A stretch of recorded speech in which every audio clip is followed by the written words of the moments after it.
սենց անդոնավարի պահվածք է։ Այդ անդոնավարի պահվածքը իր մոտ մշտական էլ միշտ էլ կա։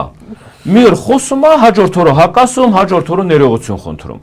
Հիմա այդ մարդը, որ մի բան ասում է, պատասխանատու ղեկավար, պատասխանատու ներկայացուցիչ, հաջորդ օրը կամ հետո ներողություն է խնդրում, ես նորից եմ ասում, ժողովուրդ, մեզ ներողություն խնդրող ղեկավար պետք չի։